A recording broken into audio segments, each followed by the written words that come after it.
오늘 우리에게 주시는 하나님의 말씀은 이사야서 62장 말씀이 되겠습니다. 좀 길지만 1절서부터 마지막 절인 12절까지 이사야서 62장을 읽도록 하겠습니다. 하나님의 말씀을 들으십시오.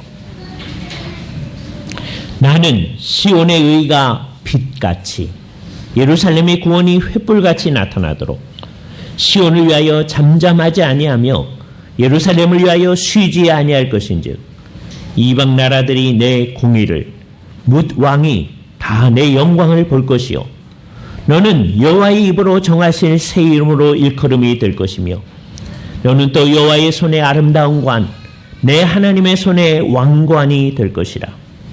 다시는 너를 버림받은 자라 부르지 아니하며 다시는 내 땅을 황무지라 부르지 아니하고 오직 너를 헵시바라고 하며 내 땅을 뷸라라 하리니 이는 여호와께서 너를 기뻐하실 것이요 내 땅이 결혼한 것처럼 될 것임이니라. 마치 청년이 처녀와 결혼한 같이 내 아들들이 너를 취하겠고 신랑이 신부를 기뻐한 같이 내 하나님이 너를 기뻐하시리라. 예루살렘이여 내가 너의 성벽 위에서 파수꾼을 세우고 그들로 하여금 주야로 계속 잠잠하지 않게 하였느니라. 너희 여호와로 기억하시게 하는 자들아 너희는 쉬지 말며 또 여호와께서 예루살렘을 세워 세상에서 찬송을 받게 하시기까지 그로 쉬지 못하시게 하라. 여호와께서 그 오른손 그 능력의 팔로 맹세하시되 내가 다시는 내 곡식을 내 원수들에게 양식으로 주지 아니하겠고 내가 수고하여 얻은 포도주를 이방인이 마시지 못하게 할 것인즉 오직 추수한 자가 그것을 먹고 나 여호와를 찬송할 것이요 거둔 자가 그것을 나의 성소 뜰에서 마시리라 하셨느니라. 성문으로 나아가라 나아가라. 백성이 올 길을 닦으라. 큰 길을 수축하고 수축하라. 돌을 제하라. 만민을 위하여 기치를 들라. 여호와께서 땅끝까지 선포하시되 너희는 딸 시온에게 이르라. 보라 내 구원이 이르렀느니라. 보라 상급이 그에게 있고 보응이 그 앞에 있느니라 하셨느니라. 사람들이 너를 일컬어 거룩한 백성이라 여호와께서 구속하신 자라 하겠고 또 너를 일컬어 찾은 바 된 자여 버림받지 아니한 성읍이라 하리라. 주께서 이 말씀을 사용하셔서 우리에게 필요한 은혜를 베풀어 주시기를 원합니다. 오늘도 계속해서 이사야서 62장에 있는 말씀을 생각을 합니다. 이 60장서부터 계속되고 있는 하나님께서 하실 일을 선언하시는 이 말씀, 특히 이 본문의 말씀은 이제 우리 하나님의 백성들을 하나님이 어떻게 만들어 주실 거냐를 선언하시는 말씀이기에 60장과 61장은 하나님께서 그의 종 메시아를 세우셔서 어떻게 일을 이루실 것인가 하는 것을 얘기해 주는 것이죠. 그것에 근거해서 똑같은 상황인데 때는 하나님이고 뭐고 또 잊어버린 사람도 있어요. 그게 신앙이 발휘되지 않은 거죠. 그런데 쉴 때 어떻게 믿음이 작용하는가 이게 굉장히 중요한 거란 말이죠. 예. 우리는 일상생활의 모든 것에서 믿음이 작용해야 되는 거예요. 이스라엘 백성들이 하나님께서 저들을 나중에 회복시켜 주실 때 하나님이 과연 이 일을 이루어 주셨구나. 그러므로 하나님께서 지금 예루살렘 성을 준공하라고 하신다. 열심히 해야 되잖아요. 하다가 중간에 이제 그만두고 그러니까 학계 같은 선지자가 나타나서 너 이거 뭐 하는 거냐 또 야단치고 또 그 말씀에 깨우침을 받아서 또 열심히 하고 해서 이제 예루살렘 성을 준공하고 하잖아요. 그러나 그게 이 말씀에 관한 궁극적 실현은 아님을 그들은 아직 잘 모르지만 우리는 알게 되는 거죠.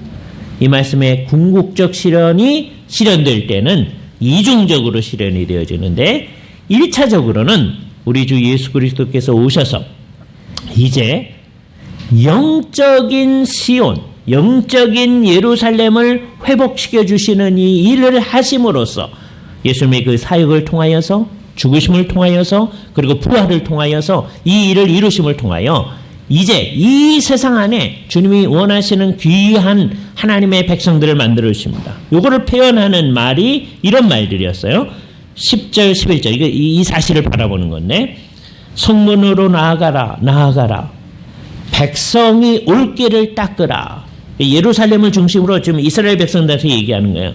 백성들이 온다. 우리가 백성인데 우리 말고 또 누가 있나 이렇게 생각할 수도 있어요. 이 말은 이중적인데, 하나는 이제 바벨론에 쫓겨갔던 사람들, 포로로 잡혀갔던 사람들이 올 길을 닦으라. 이게 1차적 의미예요. 그러나 궁극적으로는 이게 그것만을 뜻하는 게 아니다. 큰 길을 수축하고 수축하라. 돌을 제거하라. 그 다음에 말이 이것이 담고 있는 풍성한 의미를 우리에게 드러내는데, 만민을 위하여 기치를 들라. 그 백성이 결국은 이제 이스라엘 백성들만이 아니라 이 세상에 있는 하나님께서 얼마든지 부르시는 사람들이구나 하는 게 여기 드러나요. 하나님께서 찾으시는 사람들이구나 하는 게 드러나요. 그래서 하나님이 막 찾으시는 사람이 이제 이스라엘에게만 있는 게 아니라 만민에게 있는 거죠. 주님께서 그 얘기를 하시는 것입니다. 여호와께서 땅 끝까지 선포하시되 온 세상의 저 끝에 있는 사람까지 듣도록 하시는 거예요. 너희는 딸 시온에게 이르라. 어디로 가야 돼요? 시온에 가야 돼요. 이 말을 잘 알아들어야 됩니다. 문자적으로 거기에 가야 된다 이렇게 생각하는 사람은 못 알아듣는 사람입니다. 그런 사람 되게 많아요. 그런 사람들이 하는 운동을 뭐라고 그러냐면 Back to Jerusalem 운동이라고 합니다. 예루살렘으로 다시 돌아가야 된다. 왜? 복음이 예루살렘으로부터 전파되기 시작했으니까 이게 이제 소위 서진 운동을 계속해 가지고서는 이제 다시 예루살렘을 향해 가도록. 그래서 성경 가운데서 딸 시온에게 이르러야 된다 이런 거예요. 그러나 성경은 그 의미를 잘 생각하면서 생각해야 돼요. 그죠?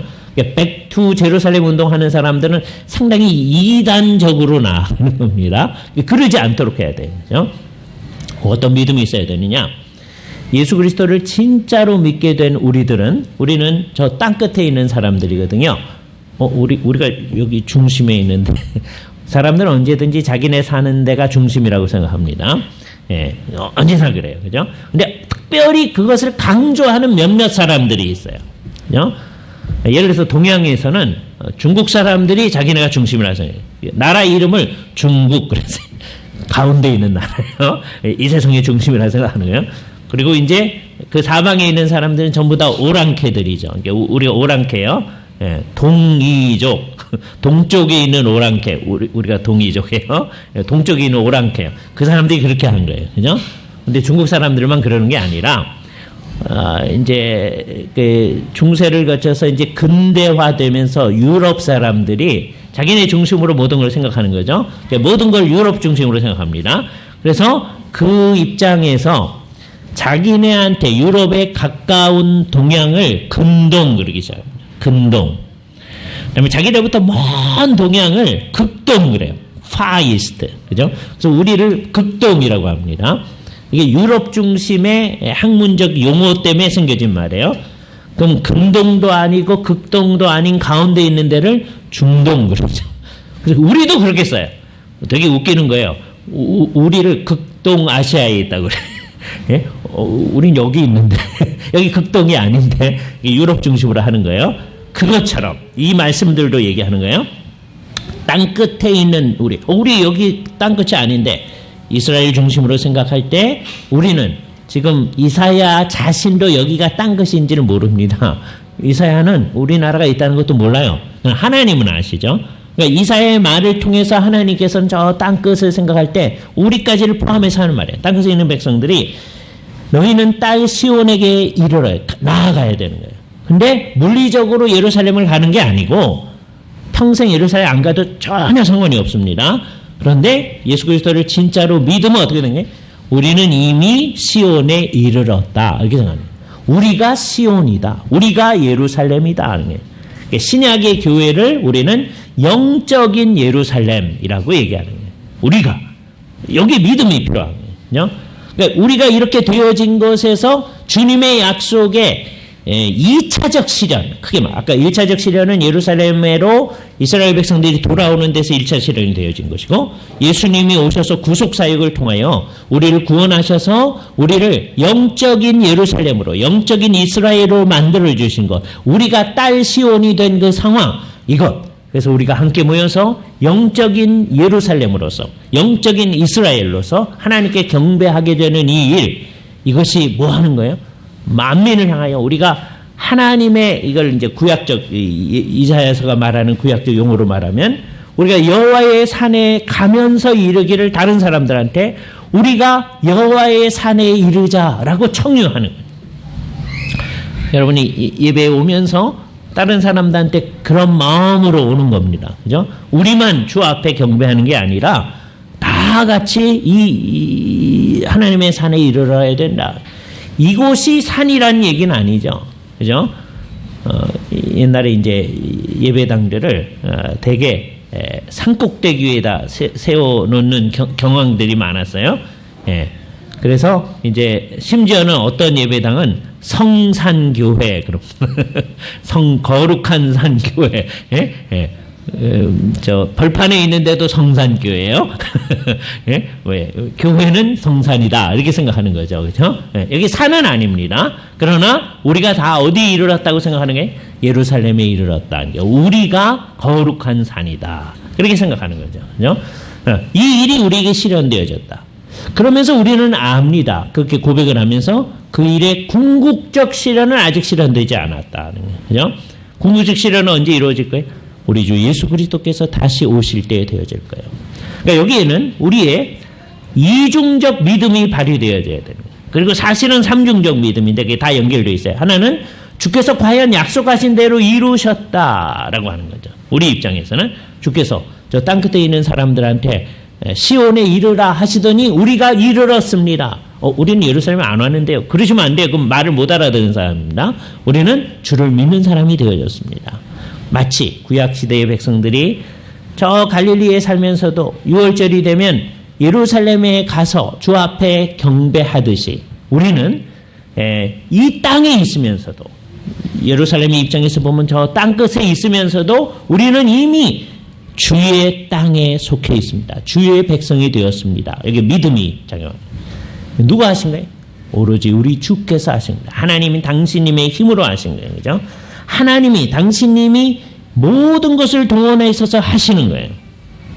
이 일은 너무나 안전한 것이기 때문에 너무 기쁜 것이기 때문에 하나님께서 이 이루신 이 일에 대하여 몇 가지 비유를 들어서 얘기를 합니다. 뭐라고 얘기할 것이냐? 4절에 보면 다시는 너를 버림받은 자라 부르지 아니하며 이 정황은 버림받은 상황이 앞으로 있을 것임을 생각하는 거죠. 그런데 이제 회복해서 버림받은 자라 부르지 아니한다. 내 땅을 황무지라 부르지 아니하고 내 이름을 헵시바는 여러분 설명이 밑에 있어요. 이에 보면 나의 기쁨이 그에게 있다. 그죠? 아주 좋은 여자의 이름이 됩니다. 나의 기쁨이 그에게 있다. 이중적이에요.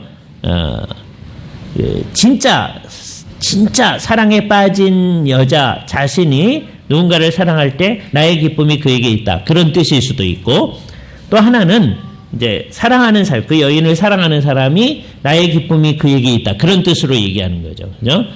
이거는 그냥 일반적으로 사용되던 이름이었습니다.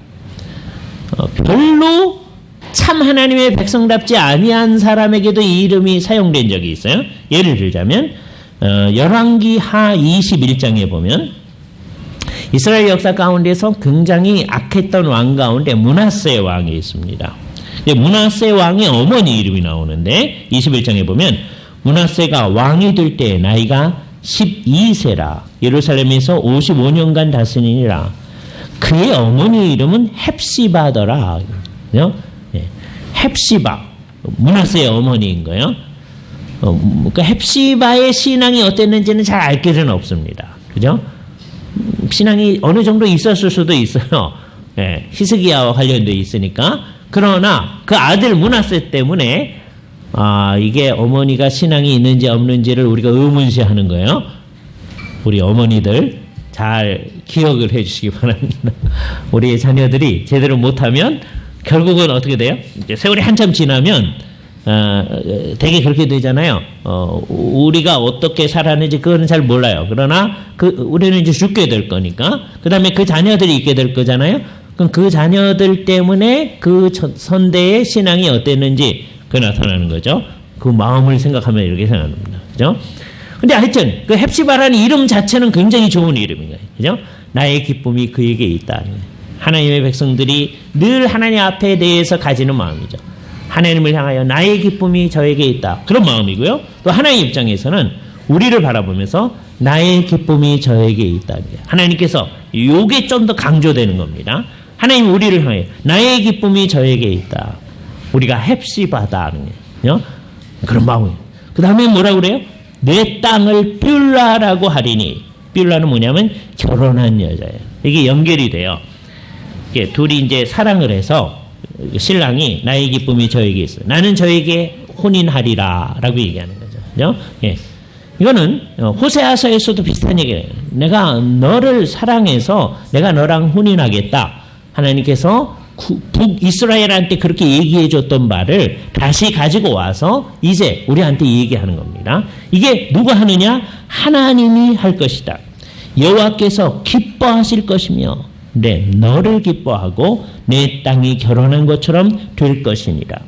마치 청년이 처녀와 결혼한 같이 내 아들들이 너를 취하겠고 신랑이 신부를 기뻐한 같이 내 하나님이 너를 기뻐할 거다. 하나님이 이루셔서 하나님이 기뻐하시고 그러니까 우리도 기뻐하는 상황이 있게 될 것이다 라고 얘기를 하는 거죠. 두 번째는 하나님께서 이 일을 이루셨으니까 그게 얼마나 이제 분명한지 안전한지를 다음과 같이 얘기합니다. 8절 여호와께서 그 오른손 즉 능력의 팔로 맹세하시되, 오른손은 능력 있는 쪽, 이렇게 늘 이제 동양 사회에서는 그런 겁니다. 서양도 그런 관념이 조금은 있지만 우리처럼 강하진 않아요. 이스라엘 사람들도 동양이니까 오른쪽, 그 능력 있는 쪽이에요. 오른손, 그 능력의 팔로 맹세하시되, 그 말은 뭐예요? 이 능력 있는 팔로 이루고야 만다라고 하는 거예요. 내가 다시는 내 곡식을 내 원수들에게 양식으로 주지 아니하겠고 내가 수확하고 얻은 포도주를 이방인이 마시지 못하게 할 것이다. 이건 뭐예요? 그 전에 이스라엘 백성들이 열심히 수확을 해놨는데 원수들이 쳐들어와가지고 그걸 다 빼앗아 가는 거예요. 노력은 자기가 했는데 딴 사람들이 다 가져가는 거죠. 재주는 곰이 넘고 다음에 돈은 이제 누구가 취한다. 그런 얘기하고 비슷한 거잖아요. 그죠? 그런 상황 가운데서 사람들은 안전한 상황은 어떤 거예요? 우리가 노력한 것을 다른 사람이 취하지 아니하고 우리가 얻을 수 있는 일이 되어졌을 때 그거에 비유해서 얘기를 하는 겁니다. 그죠? 그래서 뭐라고 얘기해요? 오직 추수한 자가 그것을 먹고 여호와를 찬송할 것이다. 이게 재미있는 표현이에요. 추수한 자가 먹고 여호와를 찬송한다. 우리는 왜 먹는가? 이유가 여기 나타나는 거예요. 그죠? 우리는 왜 먹어요? 우리도 이 세상에서 먹고 살게끔 하나님께서 창조하셨어요. 그러나 먹고 사는 것 자체가 목적이 아니다 하는 거예요. 먹는데 왜 먹어요? 그게 결국은 주님께 찬양을 드리는, 주님을 경배하고 주님의 일을 하는 일을 위하여, 하나님의 영광을 위하여 그 일을 하는 거죠. 그러니까 먹고 살자고 하는 것 자체가 목표가 아니다. 그죠? 우리가 늘 얘기하잖아요. 어디서든지 농담으로라도 다 먹고 살자고 하는 건데 먹고 합시다. 이런 얘기 하지 말자고 말씀드렸잖아요. 왜? 우리는 그게 목표가 아니다. 그죠? 먹는 게 중요한 일인데 그게 왜 중요해? 그 일을 통하여 자양분을 얻음으로써 하나님께 합당한 영광을 돌려드리기 위해서 하는 것이죠. 그것을 거둔 자가 그것을 나의 성소의 뜰에서 마시리라. 그러니까 우리 모두가 거룩한 자들이 되어진 거예요. 옛날에 성소의 뜰에서 먹고 마시는 사람은 제사장들 뿐이었어요. 제사장이 아닌 사람들 그렇게 못했던 겁니다. 이제는 이스라엘 백성 전체가 그렇게 될 것이고, 그래서 우리를, 신약에 있는 우리 하나님의 백성 전체를 그렇게 만드실 것이다 라고 얘기하는 거예요. 그래서 우리가 어떤 자들이? 거룩한 자들이에요. 하나님께서 하는. 우리는 하나님께서 찾아서 궁극적으로 찾음 받은 사람들이에요. 하나님께서 우리가 잊어버렸을 때 안타까워하다가 주께서 막 찾으셔서 찾은 그 사람들, 하나님께서 우리를 더 이상 황폐하지 않은 존재로 만들어 주신 것이다. 하나님의 이 놀라운 이 약속의 말씀들, 한편으로는 이게 실현되어졌고 또 아직 완전히 다 실현되지 않은 상황에 있는 거예요. 그걸 바라보면서 이제 우리가 해야 할 일은 뭐예요? 첫 번째는 믿음으로 이걸 받아들여야 돼요. 주님, 이런 말 하지 마세요. 이러지 아니하고 과연 그러합니다. 우리는 이제 주께 속한 바 된 사람들입니다. 주님이 우리를 기뻐하십니다. 하나님이 말씀하시기를 하나님의 기쁨이 우리에게 있다고 하셨습니다. 우리가 그래서 고귀한 존재가 되는 거예요. 아니, 그런 얘기 하지 마세요. 이러면 안 돼요. 우리 모두가 우리가 정말 예수 그리스도를 겨자씨 하나일 만한 믿음으로라도 믿는다면 이 말씀에 대해 아멘 해야 됩니다. 그렇습니다. 주님의 뜻이 이루어졌습니다. 우리가 헵시바입니다. 나의 기쁨이 그에게 있다라고 말하는 사람입니다. 우리들이 하나님과 결혼한 사람입니다. 뷸라입니다. 그렇게 얘기하는 것이죠. 그런데 그렇게 믿음으로 받아들이는 사람은 그 말 속에 이제 무슨 함의가 있느냐. 그런 사람답게 되어짐을 위한 노력이 있는 거예요. 그거를 표현하는 한 가지 예를 드는데 6절 7절의 말씀, 오늘 마지막 말씀 들어보시기 바랍니다. 예루살렘이여, 내가 너의 성벽 위에 파수꾼을 세우고, 예루살렘에 파수꾼을 세우다. 우리 예배당을 오려면 저기에 여러분이 뭘 보게 되냐면 소머리 국밥집을 보게 됩니다. 그죠? 소머리를 기억하세요? 그러니까 여기 오려면 소머리가 보이잖아요. 그래서 소머림이 보입니다. 소머림이 파수꾼이란 말이에요. 네? 그럼 이제 잊어버리지 않겠죠? 소머림. 우리 예배당하고 관련된 거예요. 파수꾼을 주께서 세운다는 거죠. 그런데 그 파수꾼이 하는 일은 뭐냐? 재미있어요. 다른 데에 하는 역할하고 다르게 여기 표현되어 있습니다.